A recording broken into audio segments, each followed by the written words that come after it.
السلام علیکم دوستوں، آج میں آپ کو بتانے جا رہا ہوں کہ ابھی شوہر کو مرے ہوئے دن ہی کتنے ہوئے ہیں، اور کیا عورت کو بیوہ ہونے کے بعد دوسری شادی کا حق نہیں۔ ہم آپ کو بیوہ بیٹی کو بہو بنانے کے لیے تیار ہیں، مگر اس کے بچوں کو ہم نہیں اپنا سکتے۔ صدیقہ نے رفیہ سے کہا کہ جو اپنی بیوہ بیٹی کی دوسری شادی کروانا چاہتی تھی، کیا بچوں کو ماں سے دور کرنا ظلم نہیں ہوگا؟ آخر اتنے چھوٹے بچے ماں سے دور کیسے رہیں گے؟ رافیہ نے بلبلا کر کہا، صدیقہ دیکھیں بہن، میں آپ کی بات سمجھ سکتی ہوں، لیکن آپ بھی ہمارے مسئلہ سمجھے۔ ہمارے بیٹا کنوارا ہے، جب کہ آپ کی بیٹی 2 بچوں کی ماں ہے، لیکن پھر بھی ہم آپ کی بیٹی اپنا رہے ہیں۔ آخر ہم رشتہ داروں کو کیا منہ دکھائیں گے کہ ایسا کون سا لڑکیوں کا کال اپرا تھا جو بیوہ سے شادی کے ساتھ اس کے بچوں بھی پالنے پڑے ہیں۔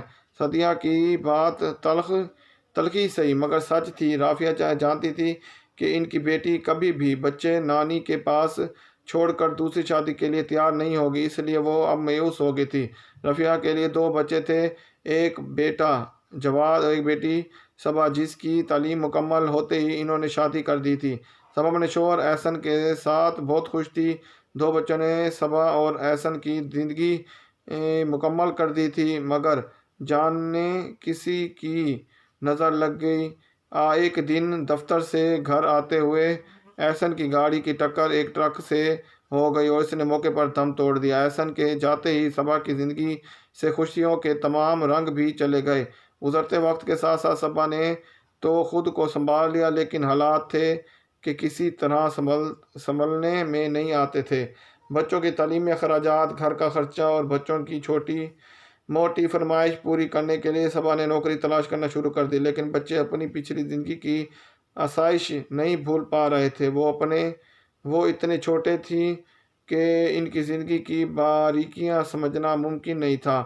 اوپر سے گھر سے باہر نکلتے ہی صبا پر مصیبتوں کا نیا دور شروع ہو گیا، اور ہر چند کہ وہ بیوہ ہو چکی تھی، لیکن اس کی عمر بھی کم تھی اور خدا نے اسے حسن کی دولت سے بھی خوب نوازا تھا۔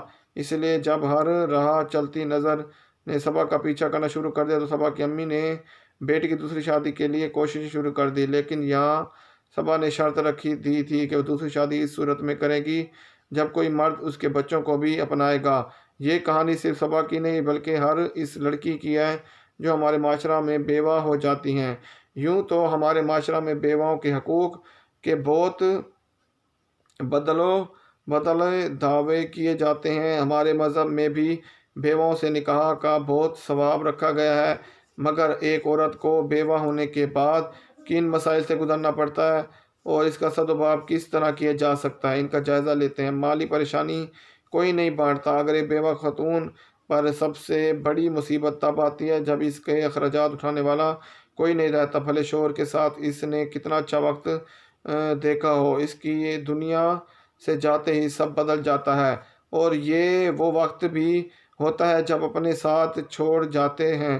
دیکھنے میں یہی آتا ہے کہ بیوہ کے بعد یہ نہ تو سسرال والے ساتھ دیتے ہیں اور نہ ہی میکے والے، جھوٹی ہمدردی کرنے والے۔ اگر کوئی خاتون جوانی میں ہی بیوہ ہو گئی ہے تو آس پاس کے لوگ، محلے دار، بد نیت رشتہ دار جھوٹی ہمدردی جتا کر خاتون کو توجہ سمیٹنے کی پوری کوشش کرتے ہیں۔ اگر خاتون اپنے گھر کی پریشانی کم کرنے کے لیے ملازمت کا راستہ اختیار کرتی ہے تو اس کے عمل کو بھی اچھا نہیں سمجھا جاتا، اور اس کو محض خاتون کی سیر و تفریح کا خطاب دے کر ہی ہر موقع پر پریشان کیا جاتا ہے۔ ابھی شوہر کو مرے دن کتنے ہوئے ہیں اور دوسری شادی پر طنز۔ کوئی عورت اپنی خوشی سے بیوہ نہیں ہوتی، لیکن معاشرہ بیواؤں کے بعد عورت سے ایسا ہی سلوک کرتا ہے جیسے اس نے اپنی مرضی سے بیووں کی چادر اوڑھی ہو۔ اگر مرد کی بیوی بڑھاپے میں بھی مر جائے تو لوگ فوراً دوسری شادی کا مشورہ دے ڈالتے ہیں، لیکن اگر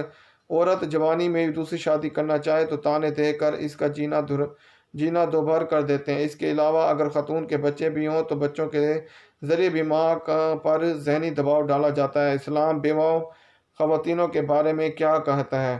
اگر اسلام کی روشنی میں دیکھا جائے تو بیوہ خواتینوں سے نکاح کو بہت فضیلت دی گئی ہے۔ خود حضرت محمد صلی اللہ علیہ وسلم نے پہلی شادی ایک بیوہ خاتون حضرت ختیجہ رضی اللہ تعالیٰ عنہ سے کی ہے، اور 25 سال تک کوئی دوسرا نکاح نہ کر کے یہ پیغام دیا ہے کہ خوبصورت شادی شدہ زندگی گزارنے کے لیے عورت کا پہلے بیوہ یا طلاق یافتہ ہونے سے کوئی فرق نہیں پڑتا۔ اس کے بعد حضرت محمد صلی اللہ علیہ وسلم نے 8 بیواؤں خواتینوں سے نکاح کر کے بیوہ خواتینوں سے نکاح کو فروغ دیا تاکہ ان کو سہارا اور کفالت کے لیے کسی کو محتاج نہ ہونا پڑے۔ لیکن ایسی خواتین جو بچوں کی پرورش کے باعث دوبارہ شادی نہیں کرنا چاہتی تو ایسی خواتینوں کے لیے بھی اسلام میں بڑا اجر ہے۔ ایک حدیث مبارکہ میں ہے، قیامت کے دن سب سے پہلے میں جنت کا دروازہ کھولوں گا تو دیکھو گے کہ ایک عورت مجھ سے پہلے اندر جانا چاہتی ہے۔ میں اس سے پوچھوں گا کہ تم کون ہے؟ وہ کہے گی میں ایک بیوہ عورت ہوں، میرے بچے یتیم تھے، جبکہ یتیم بچوں کے لیے اللہ تعالیٰ کا فرمان ہے کہ تم بھی یتیم پر سختی نہ کرنا اور مانگنے والوں کو جھٹکی نہ دینا، اپنے رب کی نعمتوں کو بیان کرتے رہنا۔ ہم کس طرح بہتری لا سکتے ہیں؟ معاشرے میں بیوہ خواتین اور یتیم بچوں کی کمی نہیں ہے۔ ہم اگر اپنے مزاج میں تھوڑی تبدیلی کر لیں تو ایسے مجبور اور بے سہارا افراد کی مدد کر کے ان کو اچھی زندگی کی طرف گامزن کر سکتے ہیں۔ بیوہ خواتینوں کا اگر نکاح کرنا چاہتے ہیں تو غیر ضروری رسم و رواج میں قید کرنے کی بجائے سیرت نبوی کو ذہن میں رکھتے ہوئے ان کا عقد ثانی کروا دینا چاہیے۔ کوئی مرد اگر بیوہ خواتینوں کے ساتھ ان کے بچوں کی کفالت اور نگہداشت کی ذمہ داری بھی اٹھانا چاہتے ہیں تو یہ ایک بہت بڑی نیکی ہوگی۔ حدیث مبارکہ میں ہے، جس نے صرف اللہ کے لیے کسی یتیم کے سر پر ہاتھ پھیرا تو اس کا ہاتھ جتنے بالوں پر گزرے گا اس کو اتنے بالوں کے بدلے نیکی ملے گی، اور جس نے یتیم بچے یا بچی کے ساتھ احسان کیا تو میں اور وہ جنت میں 2 انگلیوں کی طرح ہوں گے۔ ساتھ ہی آپ صلی اللہ علیہ وسلم نے فرمایا شہادت اور درمیان انگلی سے اشارہ کیا۔ اس کے علاوہ اگر خاتون شادی نہیں کرنا چاہتی تو وہ بھی ان کے فیصلے کی عزت کرنی چاہیے، تنزیہ تحقیر کا رویہ نہیں اپنانا چاہیے۔ یہ یاد رکھیں کہ ہم اس دنیا میں صرف آسانیاں پھیلا کر بھی بہت بڑی تبدیلی کا آغاز کر سکتے ہیں، اور دین اسلام ہمیں آسانیاں پیدا کرنے کی ہی ترغیبات دیتا ہے۔